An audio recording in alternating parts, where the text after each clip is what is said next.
Hey guys, it is Fairy Grace, and I hope that you are doing well.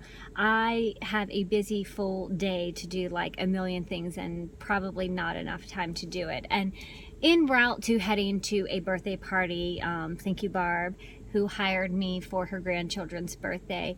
I was in a rush and had things to do and had to get there and get set up. And I had to stop because there was like a crosswalk, kind of like there's a park area, and people on bicycles needed to go across, and it was like a pretty big highway. Like, anyhow, I'm kind of watching, like, why are we all stopped? Why is this taking forever? And like, you initially knee-jerk reaction, want to honk your horn and be like, okay, let's go, people. And we're just watching this group of people take their time holding up this main highway.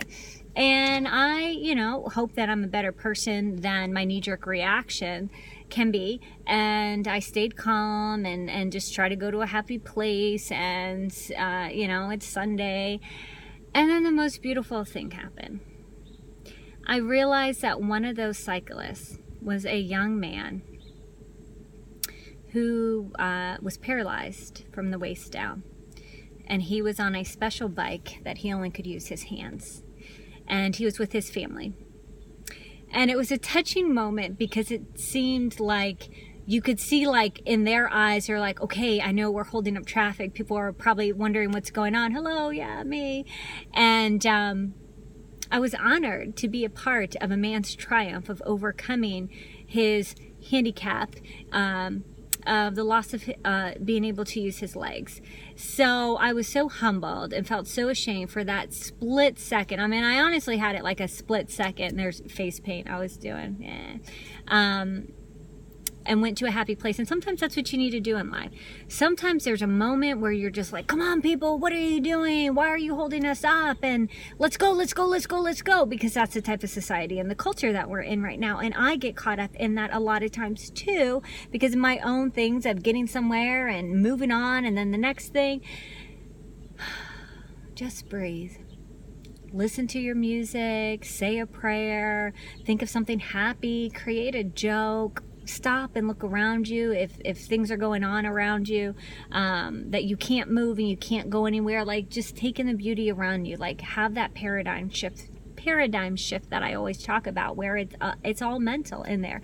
Norman Vincent Peale says it is all mental up there. So you have to choose to be happy. Abraham Lincoln, people are about as happy as they choose to be.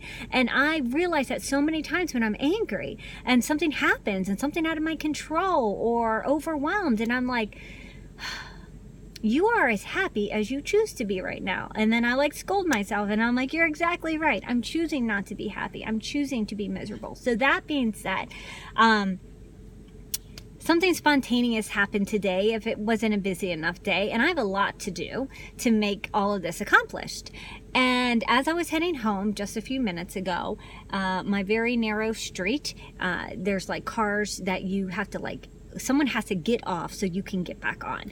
And I realized that there is a car parked in the only way people can go. And I'm like, okay, breathe, like, you're behind the 8 ball with your time, but just breathe. And I stop behind the car and I'm looking around at all my neighbors and the houses, and I'm trying to find a human being. And then I do realize that the mirror has a handicap sign in it. So of course, that adds more patience and understanding. But there's no one around. And then I'm like, is the person in the car? Is this a setup? Then you get like movie psycho if I go to the car and then someone's going to come out and attack me.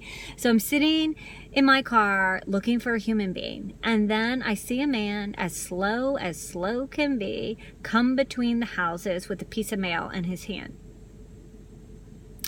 Yeah. And he's still just wandering around. And I'm thinking, is this his car? He's not looking at me, acknowledging that he's blocking the only path, and I'm sitting here still. And then he goes to the neighbor's house, as this drawn out story is, and he goes to finally someone's house, one of my neighbors, and he puts the piece of paper he has, near the mailbox. But it keeps falling out.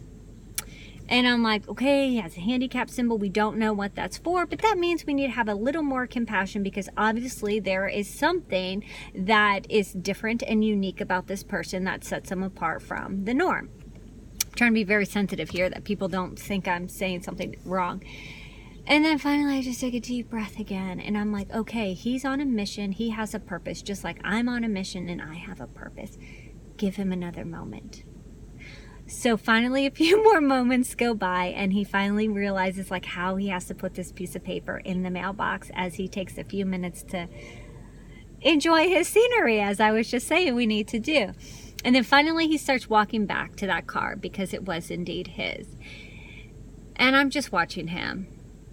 And I see that he has joy in his heart, a little bit of oblivious to things, but he has joy in his heart.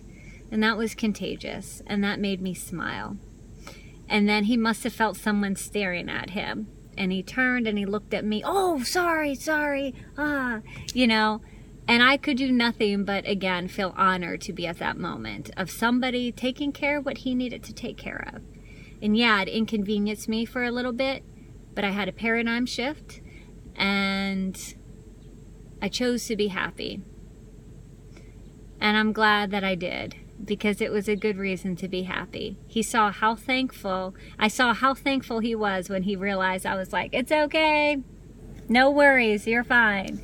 And we both exchanged a stranger smile that was just as good if it was my best friend I hadn't seen in 3 years. So enjoy your day, take a moment, it's summertime, keep enjoying it, fall will be here before we know it. And don't rush, let life happen, be organic.